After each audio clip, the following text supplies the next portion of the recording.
हिंदी साहित्य की कहानियों की श्रृंखला में आज सुनिए प्रतिष्ठित एवं समकालीन शीर्ष लेखिकाओं में एक सपना सिंह की लिखी हुई कहानी डर मेरी जुबानी। मैं हूँ सीमा सिंह। लड़की के साथ गैंग रेप। भीगा तौलिया आंगन में फैलाते हुए उसके कानों में टीवी पर आती आवाज़ें टकराईं। लॉबी में रखा टीवी लगातार आमंत्रित करता है। Breaking news. किचन की ओर जाते उसकी निगाह टीवी पर पड़ती है। न्यूज़ रीडर लगातार पूरे एक्साइटमेंट के साथ बोल रहा है। एमबीए की छात्रा पढ़कर लौटते वक्त कार में लिफ्ट लिया और उफ, ये आजकल की लड़कियां भी इस तरह राह चलते किसी से भी लिफ्ट ले लेना आफत न्योतना ही तो है। सुमी कहाँ खोई हो? मेरे मोजे कहाँ हैं? कितनी बार कहा जूतों के साथ ही रखा करो। पतिदेव का कर्कश स्वर कानों से टकराया। वो आटा सानना छोड़ मोजे ढूंढने लगी। हर बार इसी सब के लिए झाड़ पाती है। मोजे, जूते, रुमाल, मोबाइल। यही 3 कमरों का घर, वही 2-1 मेज़, वही अलमारियाँ। फिर भी वही सब चीज़ों के लिए कच कच उसका बड़बड़ाना एक बार शुरू होता है तो जल्दी ख़त्म होने पर नहीं आता। मेरी चड्ढी बनियाइन सब जगह पर क्यों नहीं रखती? अब वो तो अपने हिसाब से सही जगह पर ही रखती है, पर उसकी सही जगह अक्सर पतिदेव के लिए गलत ही होती है। अब लो, इसी बात पर मूड ऑफ। ये मर्द और इनका मूड, इनकी बड़बड़ से क्या हमारा मूड नहीं बिगड़ता? पर जताएं किसे? चुप रहो तो कहेंगे घर पर रहना बेकार, बोलो तो सुनेंगे ही नहीं, जैसे उनसे नहीं दीवार से कह रहे हों। थोड़ा तेज बोलो तो कहेंगे चिल्लाती क्यों रहती हो हर वक्त, ब्लड प्रेशर बढ़ जाएगा, गिर पड़ोगी किसी दिन भट्ट से। मम्मी चोटी करो। बेटी कंघा लेकर खड़ी है। करती हूँ, पहले दूध ख़त्म करो, पहले चोटी करो। वही तुनकता उद्दंड स्वर जो उसे भीतर तक खदबदा डालता है। उसने उस स्वर को नज़रअंदाज किया और दूध में बॉर्नविटा मिलाने लगी। मम्मी जल्दी करो, ऑटो आ जाएगा। बेटी बेसब्र हो रही है, मुंह से निकलते ही बात पूरी हो जाना चाहिए। वो भुनभुनाते हुए बेटी के बाल बनाने लगी। कस के करो, तुम ठीक से सीधी खड़ी रहो, उसने बेटी को डपटा। ढीला कर रही हो। बेटी तुनकी और अपने बाल छुड़ाकर शीशे के सामने खड़ी हो खुद से चोटी बनाने लगी। जब मेरा किया पसंद नहीं आता तो खुद ही किया करो ना, अब से मत आना मेरे पास। कहते हुए कुछ याद आ गया, बहुत बहुत पहले का कोई दृश्य। इतनी बड़ी लड़की अपनी माँ से भी लंबी, माँ से अपनी 2 चुटियाँ गुथवाती, इसी तरह माँ को टोकती झुंझलाती। क्या दुनिया में किसी लड़की को अपनी माँ की गुथी चोटी पसंद नहीं आती? पतिदेव का स्पेशल कमेंट है, तुम माँ बेटी की पटती नहीं। मम्मी पिन लगा दो। वो स्कूल का दुपट्टा लिए खड़ी है। अब इसमें भी झिक पिक। इस वर्ष 8वीं से ही सलवार कुर्ता चल गया है। तर्क है, लड़के सीढ़ियों के नीचे खड़े हो झांकते हैं। स्कर्ट खतरनाक है। निचली क्लास की स्कर्ट भी डिवाइडर टाइप की हो गई है, कुछ भी देख पाने पर पूरा अंकुश। उसकी आंखें बेटे के मासूम चेहरे पर अटक जाती हैं। ये चेहरे कैसे शैतान चेहरों में तब्दील हो जाते हैं। उसे याद आता है वो चचेरा भाई, उससे 6-7 साल छोटा, वो पूरी तरह बड़ी और वो बड़े होने की प्रक्रिया से गुजरता हुआ। उस दोपहर नॉवेल पढ़ते पढ़ते वो नींद में जा पहुंची थी। गले में सरसराहट, उन्हीं भी आंखों में कौन सा गया कुर्ते का गला उंगलियों से हटाकर यत्नपूर्वक झांकने की कोशिश करता। कौतूहल भरा चेहरा, जैसे किसी रहस्य लोक में घुसने की चोरी करते पकड़ा गया हो। उसने किसी को बताया नहीं, पर दिनों तक अपने उस भाई से नज़रें चुराती रही थी। टीवी पर विज्ञापन चल रहा है किसी सैनिटरी पैड का। हवा की तरह हल्की फुल्की लड़की कुछ ज़्यादा फुदक रही हैं। पीरियड्स में इतना घूमना फिरना, पर उसे तो दुनिया की सोच बदलनी है ना, जैसे सिर्फ स्राव ही परेशानी का सबब हो, जिससे बेहतरीन पैड वैड लगाकर छुटकारा पाया जा सके। उन दिनों की खिन्नता, दर्द, असुविधा, ये सब इनका क्या करे? दरअसल मामला है पूरी तरह इस्तेमाल का। उन दिनों को लेकर भी कोई बहाना नहीं। अब बाज़ार में ये चीज़ भी मौजूद है जिसका इस्तेमाल तुम्हें पूरी स्वच्छंदता देगा। मम्मी ये क्या है? बेटे की सहज जिज्ञासा। ये लड़कियों का डायपर है। 5-5.5 साल के बच्चे को और क्या बताए। जैसे तुम छोटे थे तो पहनते थे ना, वैसे ये बड़ी लड़कियों का। दीदी का भी? हाँ। दीदी क्या शूशू करती है? इतने में दीदी ने एक चपत उससे सिर में लगाई, मम्मी की ओर रोज से देखते हुए गुनगुनाई, मम्मी कुछ भी बताती रहती हो तुम। बड़ी होती बेटी उससे संबंधित हर बात में सकुचाई रहती है। पैड छुपा कर लाया करो, ऐसे क्यों लाती हो? पापा से क्यों मंगाती हो? वो भी तो थी इस उम्र में ऐसी ही। कपड़ा फाड़ते हुए लगता अदृश्य हो जाए, कपड़े की चिर्र किसी कानों तक ना पहुँचे और फिर गंदे कपड़े को अखबार में लपेटकर बाउंड्री के उस पार उछालना, ऐसे कि वो इधर ना गिरकर उस पार पानी भरे प्लांट में गिरे, और ये सब होते बीतते कोई देख ना ले। आंगन में चारपाई पर लेटे धूप सेकते पापा, या फिर वहीं चटाई पर बैठ स्वेटर बुनती माँ, या फिर छोटे भाई बहन या बगिया की घास निकालता चपरासी।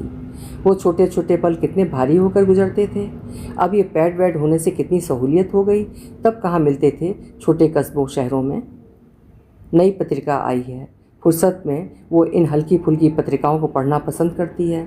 सब कुछ तो होता है इनमें, ड्राइंग रूम से लेकर बेडरूम तक में एक औरत को कैसे होना चाहिए, कैसे रहना चाहिए, खुद से लेकर घर और आस पड़ोस सब साफ सुंदर व्यवस्थित। सबसे पहले सवाल जवाब के कॉलम पढ़ती है वो, विशेषज्ञों द्वारा दिए गए जवाब। कितने बदल गए हैं आजकल के सवाल।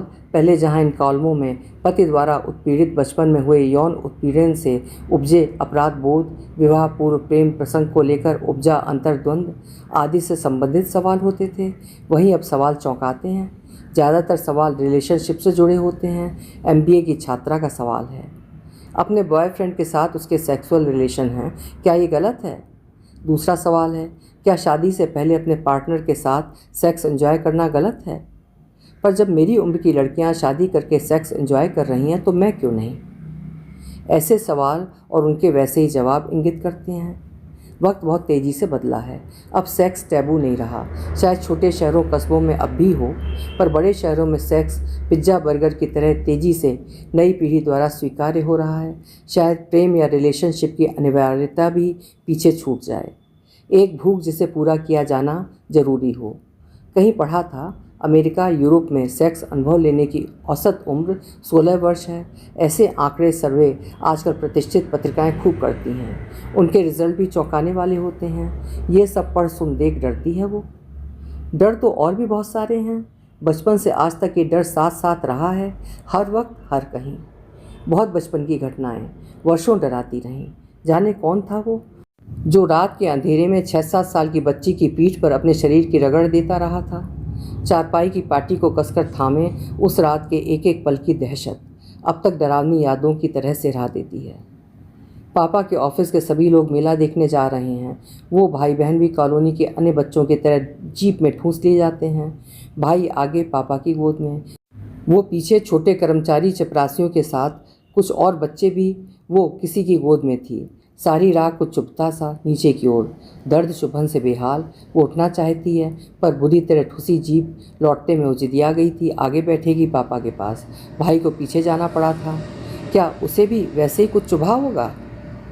धुंधला चुकी थीं ये यादें, फिर से जिंदा हो गईं अपनी पूरी भयानकता के साथ। बेटी की पैदाइश के साथ हर वक्त हर कहीं वो हमेशा सावधान चौकन्नी रहती है। एक अघटित की आशंका हर दम सिर पे लटकती तलवार सी, बेटी आंख से ओझल ना हो। स्कूल से, ट्यूशन से जब तक घर ना लौट आए चैन की सांस लेना मुहाल।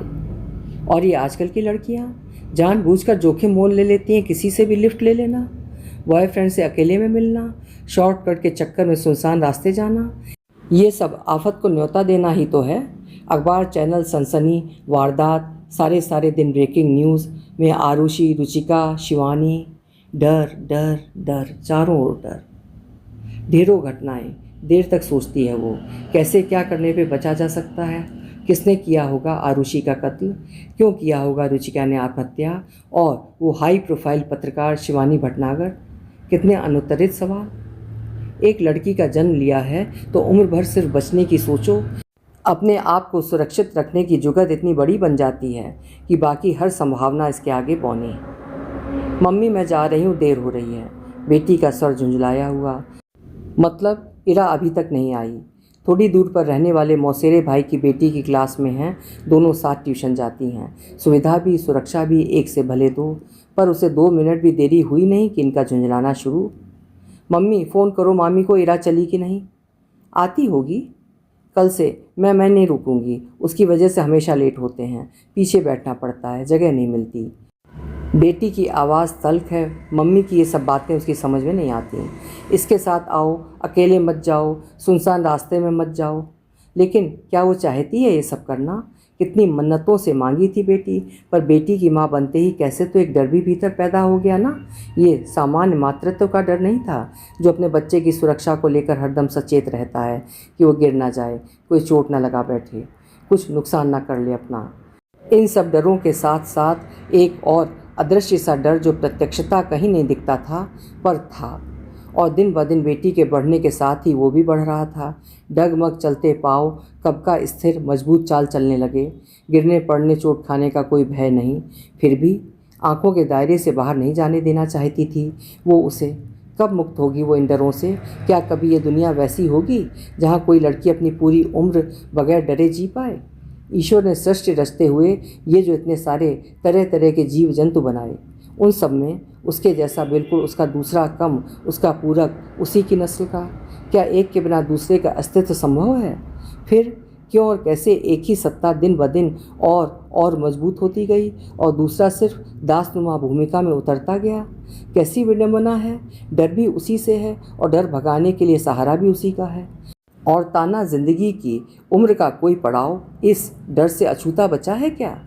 छोटी बच्चियों से लेकर दादी नानी की उम्र तक की औरत तभी तक सलामत जब तक सामने पड़ने वाले पुरुष के भीतर का पिशाच जाग न जाए, और पिशाच को जगने न देने के लिए तमाम एहतियात। ना ऐसे न रहो, ये ना पहनो, यूँ ना बैठो, ऐसे ना चलो, यूँ ना देखो, बंदिशें, सलाहें, सहूलियतें, समझाइशें। वो उतान पर पड़ी है कमरे में। स्कूल बैग, ड्रेस, बोतल, जूता मोजा सब बिखरे पड़े हैं। कितनी बार कमरे को व्यवस्थित रखने को कह चुकी है पर सुनती नहीं, ज़्यादा बोलने पर झुंझला जाती है। पतिदेव का कहना है तुम कुछ सिखाती नहीं। अब वो ना सुने उसके कहे का तो। यूं भी स्कूल से थके मांदे आए बच्चे पर कड़कड़ाना उसे अच्छा नहीं लगता। 2 बजे तक उसकी अपनी बैटरी भी डिस्चार्ज हो चुकी होती है। जैसे तैसे बच्चों का खाना परोस उसे खुद भी बिस्तर ही दिखता है। देखो कैसी तो बेहोश सी सो रही है, सोचते हुए वो इधर उधर बिखरी चीज़ों को समेटने लगी है। उसकी आहट ने बेफिक्र सोई बेटी को शायद नींद में ही झिझोड़ दिया है। फैले पैर को सिकोड़ करवट ले उन्नीदी आंखें खोलती हैं। माँ का यूँ पैर सिकोड़ना पता नहीं क्यों से भीतर तक मत देता है। आहटें बेटियों को ही पैर सिकोड़ने पर क्यों मजबूर कर देती हैं? कोई नहीं, मैं हूँ, न डरो, आश्वस्त सी करती कहती हैं, और फिर चीज़ें समेटने में जुट जाती है। उफ, ये ट्यूशन वाला बैग, कल से चेन खुली है उसकी। सोचते हुए बैग उठाती है।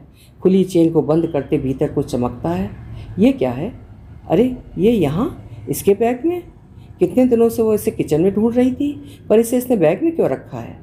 हाथ में पकड़े फल काटने के चाकू पर उसकी नज़रें जम सी गईं। उसे चक्कर सा महसूस हुआ। जाने कब कैसे उसके भीतर का डर उसकी बेटी के भीतर प्रत्यापित हो गया। कब और कैसे? अभी आप सुन रहे थे सपना सिंह जी की लिखी हुई एक संवेदनशील कहानी डर। एक बेटी की माँ हमेशा इस डर से गुजरती है। उम्मीद है ये कहानी आपके दिल में ज़रूर गहराई से उतर गई होगी। कल फिर मिलेंगे। आपका समय शुभ हो।